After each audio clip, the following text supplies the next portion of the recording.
So students, here I'm going to explain this chapter in detail. As you can see the text here, and you can also see these highlighted points. You too should highlight these points as these are the key points. Okay, so before starting the chapter, I would like to tell you the background of the story. The narrator Kushwant Singh was living with his grandmother in the village. Because his parents were out of the village, they were living in the city in order to get settled, and that is why both of them were living there together and they were the good friends there. Okay, so we'll start the chapter. My grandmother, like everybody's grandmother, was an old woman. She had been old and wrinkled for the 20 years that I had known her. So this is what writer is saying, that as he remember, he had seen him like that only, the same old and wrinkled woman from last 20 years that he had known him known her. People said that she had once been young and pretty and had even had a husband, but that was hard to believe because I told you, narrator had seen him in that way only, so it was hard for him to believe this, that she ever had a husband or she was ever being young and pretty. My grandfather's portrait hung above the mantelpiece in the drawing room. So earlier he has given a short description of his grandmother. Now he is telling you about his grandfather's portrait, which was hung above mantelpiece in the drawing room. He wore a big turban and loose fitting clothes as in the portrait. His long white beard covered the best part of his chest, and he looked at least 100 years old. It was his imagination that he was looking like 100 years old. He did not look the sort of person who would have a wife or children. He looked as if he could only have lots of children. You could say this was a kind of child imagination or child's fancy, that he was telling that the grandfather was looking like having 100 of grandchildren without having wife or son. As for my grandmother being young and pretty, the thought was almost revolting. And again, he was saying the same thing, that he had seen her in that same old age. So it was unimaginable thing for him, and he was unable to imagine even that she could ever be young and pretty. She often told us the games she used to play as a child. Like our grandparents also usually tell us the stories of their childhood or the games they used to play. So, the same way, his grandmother also used to tell him. That seemed quite absurd and undignified on her part. We treated it like the fables of the prophets. What is fables of the prophets? Fables, short story of the prophets. Prophets are known as the messenger of gods. Actually, these are those people who used to tell the imaginary story. So the same thing means they treat those things as if it is a kind of fancy for them. I mean, it was hard for him to believe that she was once a child, and also she was playing the kind of games and all. So this is, you could say, a child's fancy it was. So this is in this paragraph. So in the next paragraph, uh, this is important paragraph. You should take this paragraph even because this paragraph is describing the physical appearance of the grandmother. So start the line. She had always been short and fat and slightly bent. So you can imagine that she was little bent and short due to her old age.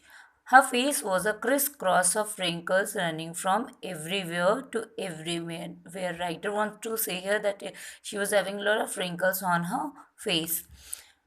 No, we were certain she had always been, as we had known her old, so terribly old that she could not have grown older and stayed at the same age for 20 years. What is terribly old? She was extremely old, And you can see the writer is saying same thing and again, that she stayed in the same age from last 20 years. She is, as he had seen her, she remained the same from that time.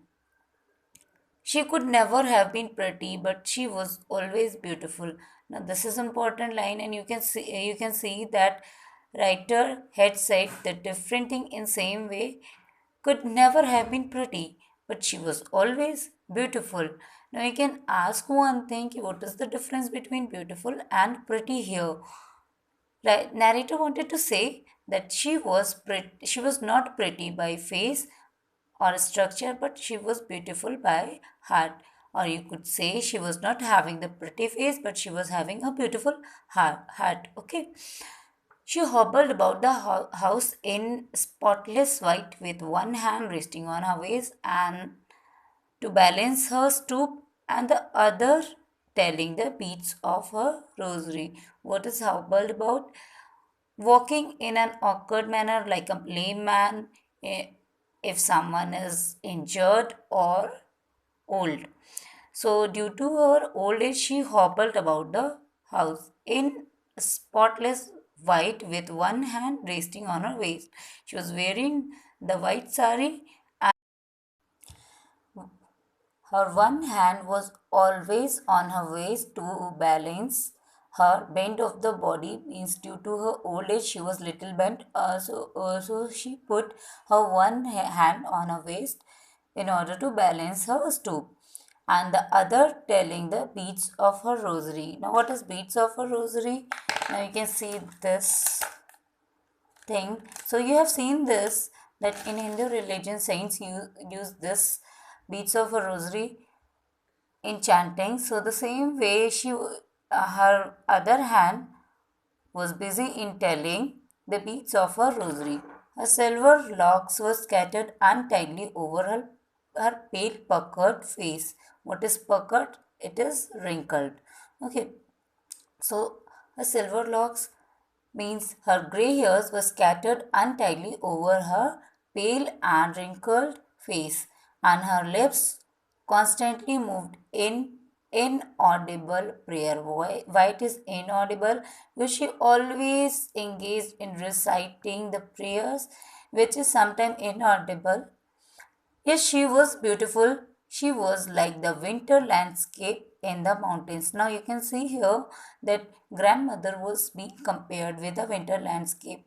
Why? Because she wears the white sari and her hair was also of grey clear color, an expanse of pure white serenity, breathing peace and contentment. And also this is that kind of painting which is giving the gesture of pure white serenity. A kind of peace is there, and which is breathing of peace and contentment, means there was the sign of peace and self satisfaction over the face of grandmother. So this paragraph is describing about the relation of narrator and grandmother and also their daily routine in the village. So start this paragraph. My grandmother and I were good friends. My parents left me with her when they went to live in the city, and we were constantly together. Means to say, as I told you, that because his parents were there in the city, so he and his grandmother were living there in the village together. Okay, she used to wake me up in the morning and get me ready for school. She said her morning prayer in monotonous sing song while she bathed and dressed me in the hope that I would listen and get to know it by heart. So this is their daily routine. She used to wake him up in the morning and get him ready for the school. And she also sang the morning prayer in a monotonous sing song. What is monotonous? Uh, when something happens with a certain way, certain time, without any changes for a period, so that becomes monotonous. Like the way you students also go to school and come back from there in the same manner, same timing, same routine. So that become monotonous after a time. So that thing is monotonous. Saying song means the same song, same prayer she used to recite every day while she bathed and dressed him in the hope that he would listen and get to know it by heart. She was willing that he would listen and learn this song by heart. But narrator is saying something different. I listened because I loved her voice but never bothered to learn it. Writer said that he loved her voice, so he was liking to listen it but never bothered to even learn it. Then she would fetch my wooden slate, which she had already washed and plastered with yellow chalk, a tiny earthen inkpot, and a red pen, tie them all in a bundle and had it to me. These are preparation they used to do before going to school, and this also proves that how much also proves how much she is worried about his education. After a breakfast of a thick stale chapati with a little butter and sugar spread on it, we went to school. So you need to notice this, that both of them go to school together. Okay, she carried several stale chapatis with her for the village dogs. So they used to carry stale chapatis for the village dogs. Okay, so this was this paragraph.